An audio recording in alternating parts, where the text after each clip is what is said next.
We are here with Tiana Johnson, Head of Talent Operations at Notion. Notion is a comprehensive workspace to track tasks, notes, calendars, and team collaborations. I personally love the software. I use it daily. It's both super user friendly and just visually pleasing. The company has gained a tremendous amount of fans in the last couple years and has even made it to Forbes Cloud 100 list. Tiana has extensive experience in the talent sphere of hypergrowth startups, and I am so happy to have her on today. Tiana, thanks so much for joining us. Thank you so much for having me. Could you start by sharing more about Notion, your role, and the previous experiences that led you there? Sure. So, as you mentioned, Notion is a product that we developed. So, essentially, we want to democratize the tooling space. So, we want to enable anyone to be able to build the tools that they need to do their best work. And so, this has for a long time been limited to software engineers, where you need to learn how to code to be able to build a tool. So, what we're trying to do is break that mold to make it a more inclusive space. So, what I do at Notion is I lead our talent ops team. We focus on enabling our global recruiting team to hire the best people that align with company values and our mission. So, we partner pretty closely with recruiting, our business operations, finance, a ton of cross functional leaders to build recruiting programs and nurture the best talent. It's kind of an all encompassing team where we lean in wherever we're really needed. Prior to Notion, I was at Lyft where I joined around 500 employees and grew the company about 10x in about 3 years. We went through some major hyper growth and expanded into a bunch of other countries.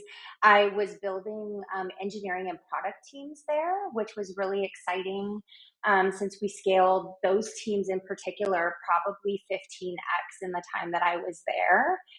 And then prior to that, I was at GitHub for a few years doing a mix of talent strategy, operations, recruiting, and then worked kind of in a few different spaces prior to that in ad tech, gaming, and then nonprofit. Now, during our first chat, you and I got to talk about the fact that Notion as a company actually uses your own product throughout your teams and your projects. I think this is a super unique aspect of the company. I'd love if you could just share the benefits of using the product in house and from a talent acquisition perspective, how this impacts a candidate's decision making. Of course. So we use the product across all of our teams in a variety of ways. So a big part of our mission is making sure that non-technical teams can basically be able to use the product as they want. So we use it for everything from documenting notes for meetings to running our all hands. It's where we log kind of everything from like how we report and triage bugs from customers. We do kind of our financial updates on the recruiting side. We use it for doing our company planning, our headcount planning. And then we try to get it in front of candidates pretty early in the process, since a lot of people haven't heard of our product and we like to show versus tell.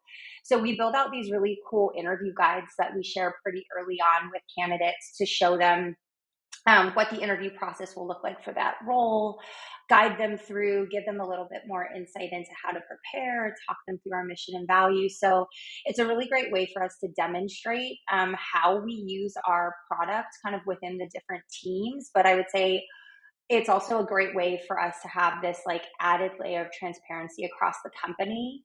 So if I want to pop in to see what finance is working on, I can pop into their database and look to see what they're working on, all of the documentation that they have going on, and vice versa. So now Notion has done some considerable global expansion in the past few years. You have offices in Tokyo and Dublin, Hyderabad, San Francisco. When you're searching for talent from all parts of the globe, how do you make sure you're resonating with different cultures in your hiring process? And what does Notion do to bring teams and companies together? One of the things I think we've been pretty good at is we are very mindful of trying to go into any place that we're going to open up an office. We really try to start with building community there. So we try to not just be another tech company that's coming in and putting up an office somewhere. We really try to think about hiring people that are native to those places so they can help us really build the right culture. So they help us with language, with helping us understand like what people value in that region.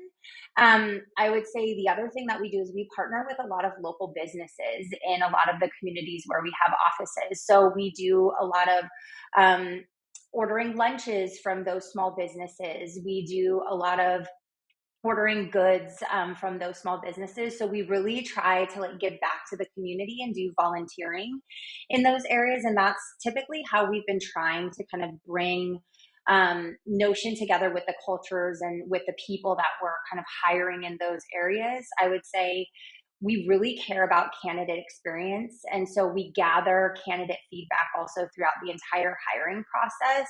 And we really try to make iterations on our process to lean into things that are going really well in those areas and things where we need to adjust to make sure that we're not being too US centric.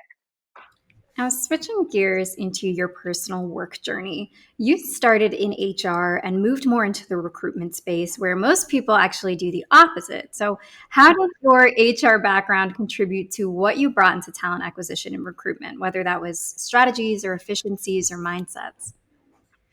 Yeah, so I think that I fell into the recruiting and kind of like space before it was called that. So back when HR was really unsexy and it was like the organization that came in to do like come in and put in structure and process. Um, I think that that was something where I was starting up my own business a long time ago, back when I was in college, and I had to figure out how to do the HR stuff on my own. So having a lot of those skills on the compliance side, making a lot of mistakes and having to figure that out along the way, um, I learned the HR side very well. And I think I was looking to be able to figure out, okay, to be a really good people leader, I need to really understand this talent space. I had people on my team that were doing it, but I hadn't lived in the day to day. And I think naturally, at some companies, there's this friction between HR and talent. And I really wanted to build a layer of empathy between the two to kind of bridge the gap to make sure that I knew what the day to day was of a recruiting team. I knew what coordinators were going through. Because if we were going to be putting into place process, I wanted to make sure it was helping them and not just creating additional barriers. So I really tried to lean into building skills in the talent space. Um, Originally to ease the tension between the two departments, and I ended up really falling in love with that side of the people side. And so I think that it was something where I'm naturally like a networker and a community builder by nature. I'm originally from Hawaii. I grew up on Oahu. And so a lot of what we do is around community building and just trying to like build these communities with added empathy where we can connect. And so I think that that's how I ended up being able to transition into the talent side pretty easily, where you're networking with people, you're talking to them about what makes them tick. And then you're able to think about, okay, if we're going to hire and build a fair process, how do we do this in a way that's compliant, but that's also like really fun where we can get a lot of people through the process and we're not creating barriers. So that's kind of how I made that switch. Now, you've worked for a variety of different companies, including GitHub and Lyft. Talk to us about the different recruiting cultures you've been a part of, and what are what motivations do you find are most effective for recruitment teams to have? So I would say that each of the cultures has been pretty different. So I joined GitHub pretty early with the first cohort of talent partners, and GitHub was like in this remote space before remote was a thing. So it was kind of like we were trying to convince people that a remote company was like a good thing and a cool thing. And we were trying to like explain to people why not having to go into an office um, was like appealing. And so I think that building a remote culture and trying to help people find connectivity before it was a thing was like a challenge all in itself. And so working with hiring partners around the globe that I had never met in person, actually in my entire time that I was at GitHub, was pretty interesting. I think that the team, what we really had to do was make sure that we were hiring people based on shared values. And that was internally with our own team. And it became something where we translated that into our overall hiring process. And so I think that that became something that we were really proud of by the time I left, was like we all had some really shared values. And it was a way that we were able to connect across the globe when we wouldn't actually talk to each other, like we wouldn't meet people in person. It was like all over chat, and I would say like video conferencing. And then, oh, go for it. Nope, go ahead. Oh, and I was going to say at Lyft, I joined at this really interesting time where Lyft was getting a bit of traction. They were around 500 employees, and we were going to go through what we thought wasn't as massive of growth as we ended up going through. So we thought that we were going to maybe double. And it turned out that we ended up wanting to kind of add all these new layers. So we like launched an insurance division. We launched kind of a bunch of things on the driver side because Lyft was getting a lot of traction. And so we had to figure out, how do we not break culture when we're onboarding sometimes a couple hundred people every single month? And so I think that the challenge and the culture at Lyft was something where it was changing with every single onboarding class that we were onboarding. So like we really tried to lean into um, having so many more people join the company and not have it be like something where the culture was constantly, we wanted to keep it the same, but we were trying to be really fluid with what culture was evolving into, and all the new personalities and kind of backgrounds that every single onboarding class was bringing into the company. Last question for you, Tiana. At Solvable, we're all about what drives purpose and satisfaction for people at work. So I would love to know, what drives purpose and satisfaction for you at Notion? I think I call myself a people geek. So I just really love helping people, whether it's helping to do like career matchmaking, building out process. I know a lot of people don't like writing documentation. It's actually something that I really enjoy because I feel like words scale.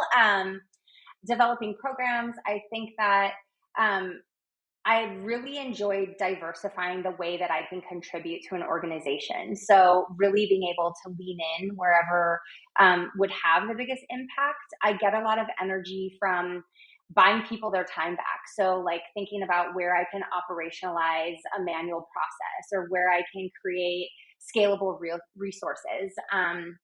I think the other thing that really, I call it like adds to my sparkle, is I'm really passionate about ensuring that people have the tools and they feel set up for success to do their best work in their first 30 days. So when I think about the onboarding process, or I think about like how to set people up in that first 30 days, that's really something that I lean into. So even if I'm not onboarding someone in my own department, but there's something that I could help to give someone to add to their toolbox for their first 30 days when they're joining a company, I try to just be a resource for anyone joining the company. So I would say, like, just being able to help people. Tiana, thank you so much for being on with us today. And thank you all for listening to Architects of Contemporary Hiring. Thank you for having me.